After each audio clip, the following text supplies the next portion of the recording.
Hey guys, in this video I'm going to do a brief overview of what Node.js is, NPM, and how to install it, how to use it basically, and what it's used for. This is just a small snippet of a video that was taken from one of my Udemy courses out there, and I figured I would post it up here since Node.js is a common application that we will be using when you watch videos created by me or work with frameworks out there that are reliant on Node.js. Okay, so here it is, and enjoy the videos. In this section, we're going to be going over Node.js. So what is Node.js? It allows you to run JavaScript outside of the browser. It's free, it's multi-platform, and it includes a Node Package Manager, or NPM for short. So what is Node.js used for? You can use it for a local web server, you can use it to build APIs, it's used for developing web applications, so if you're doing any development on Angular or React or any of the other JavaScript frameworks, you'll probably be using Node.js to do that.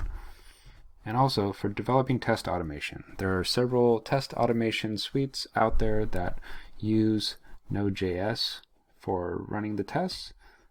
Some examples are Protractor or WebDriver IO. This is just a few examples of what Node.js does or is used for. It's a super powerful platform. If you want to learn more about it, you can kind of look into Node.js and see that it does a lot, and we are just going to cover a few things just to give us a brief overview of the basic features of what we will be doing in this course. Installing Node.js is super easy. All you have to do is head on over to nodejs.org and you will see the screen. Whether you're on Windows or Mac, it'll tell you the right download for you, and we will be using the LTS version here. So your version might be a little bit different depending on when you come and watch this video, but I recommend using something that's at least 10 or higher because that's what we will be using. Once you install Node.js, you can come to a terminal, so either your terminal on the Mac or your command prompt in Windows, and what you're going to do is you're going to type in node space -v and hit enter.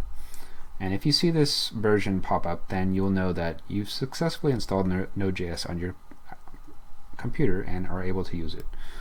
Another thing that you'll want to make sure is that npm was installed. So you can do npm space -v, and then once again you'll see a version. So this version of npm is not going to be the same as Node, but that's fine. That's the way it's supposed to be. These two come packaged together, so there's nothing extra you need to do, but as long as you see this output when you type in these commands, then you're ready to go. Alright, so I'm going to show you how to install packages inside of Node, or using Node, the Node Package Manager, so that you can use them for your projects. What I'm going to do first is inside of VS Code, in this folder that we are in, let me just do a dir once again to show you that I'm inside of that folder. So I'm going to do a npm space init, so npm space init. And then when I hit enter, it's going to pop open this little questionnaire. For the most part, you can just hit enter, so it's package name, Node.js, that's fine, version, whatever, description, you can add something if you want, but you don't need to, and just keep on hitting enter, and keep on going, and you're good to go. So you can type yes, or just hit enter, and now if you do a dir, you can see that we have a brand new file. So we have a package.json file. So this is a file that npm uses for figuring out what things that you want to install by default when you can like hand over your project to somebody else, and they can just type in the command npm install, and then it will automatically install the things that you specify in this file. Alright, so let's find something to install. So let's go ahead and open a Chrome browser and go to npmjs.com, And once there, I'm going to search for a package. So I'm just going to search for lorem ipsum, so something super simple, and it just gives you a brief description of what it is and how to install it and some usages here. So what we're going to do is minimize this. So we're going to do npm space install. So you can either type out the word install or you can just use I, and then space the name of the package. So it's lorem space ipsum, and then I'm going to do a space save dash dev. Okay, so it's npm space I space lorem ipsum space dash save dash dev. All right, and hit the enter key, and you'll see that stuff happened. So what happened was it went out to the internet, it found the package, it downloaded the package, and it installed it. So now it's ready for you to use. So let me pull over this VS Code one more time.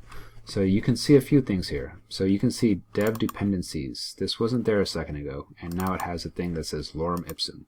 So we installed it, and remember we pushed this save dev.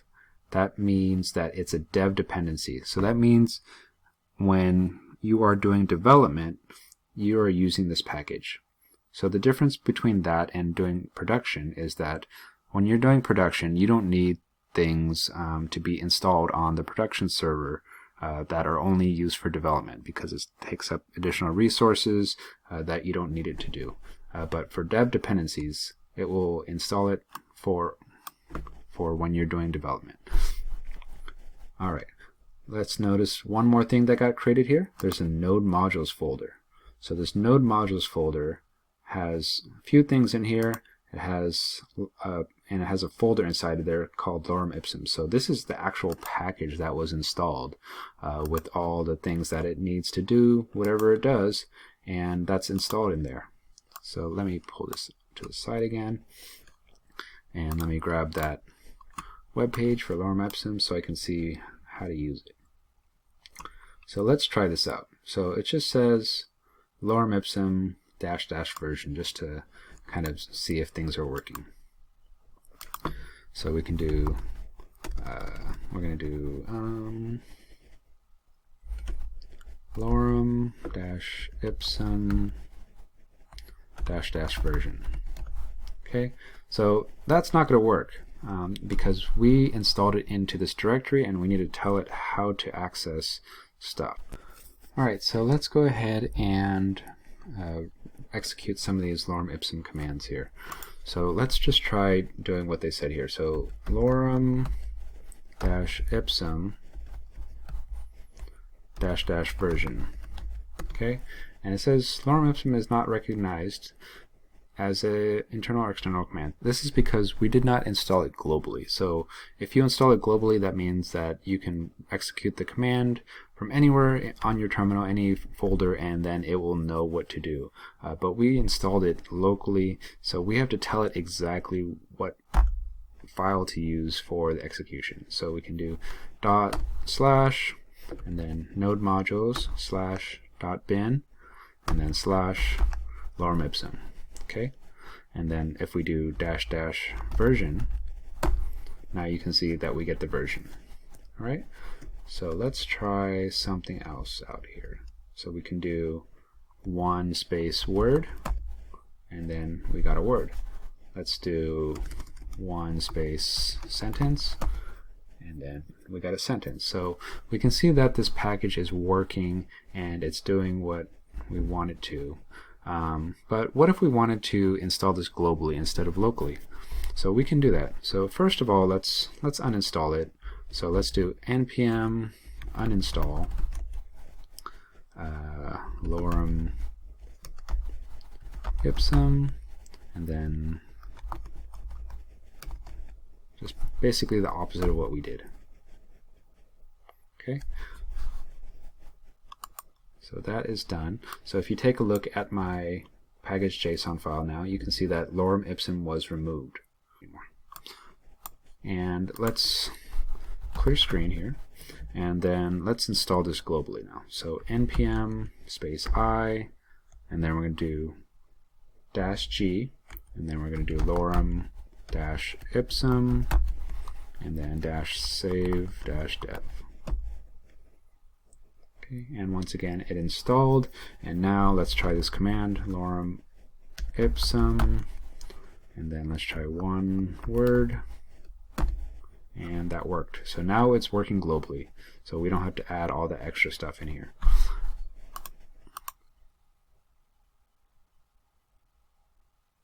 Okay. One thing to notice though, that when we do install it globally, that it doesn't show up in our dev dependencies anymore on this folder, because it's not going to be there. There's a special directory on your computer. It's different on Mac and versus Windows, but if you really needed to find it, it's there, where it has its own package.json file for all the global stuff that gets created, and it puts it in there.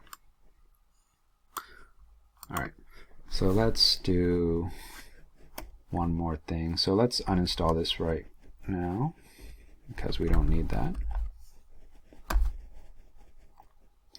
Okay, and I'm going to clear screen, and what I'm going to do now is, let's just install this again. So npm I lorem ipsum, and then save dev. Okay, and let me show you VS Code once more. You can see node modules folder is back, even though we deleted it, and this line here is back. So what I'm going to do is I'm going to delete this node modules folder.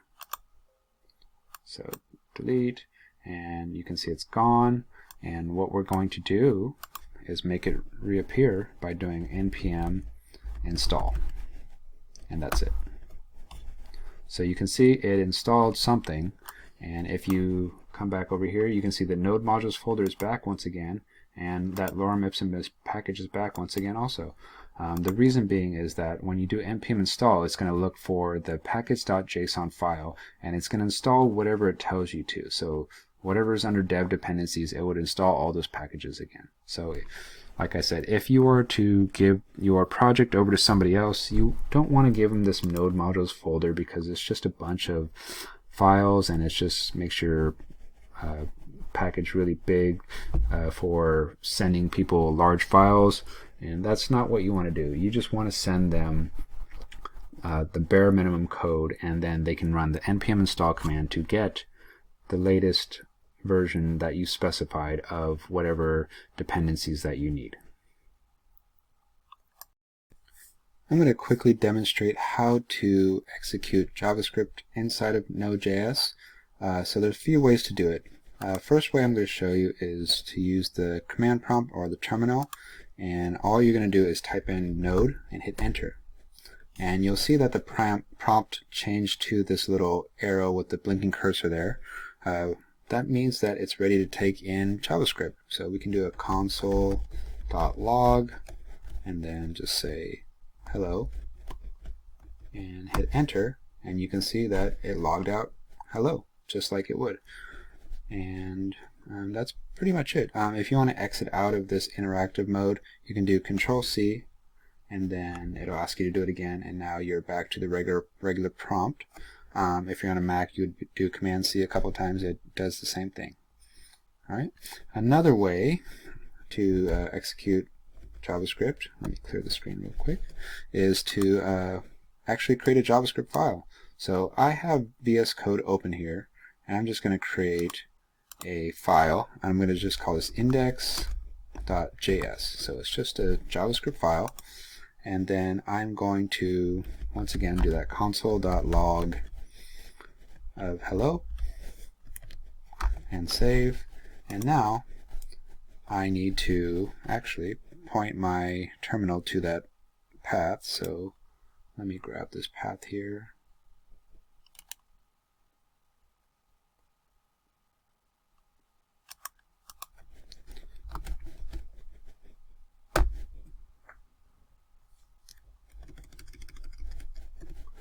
Okay.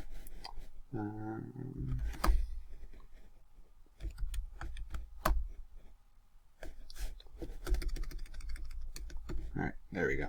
So if I check real quick, I can see that my index.js file is here. And let me clear my screen.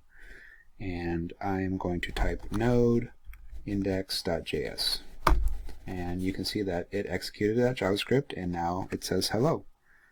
So the benefit of doing it this way is that we can write multi-lines of code and easily be able to see and edit our code, as opposed to using the interactive mode where we can only see one line at a time. So let's do something a little more interesting here. So let's just do a simple loop.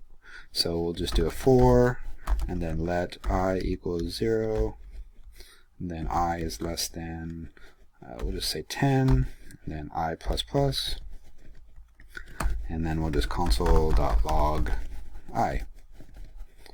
Alright, so you can see we have multi-lines of code for JavaScript, and we can make this as complicated as we want, and it's super easy to run it. So we just do that node space index.js, and you can see that it ran that JavaScript once again, 0, 1, 2, 3, 4, 5, all the way up to 9. So that is the expected outcome. And we did this all within the terminal. We didn't need to use a browser to execute our JavaScript, which is the beauty of Node.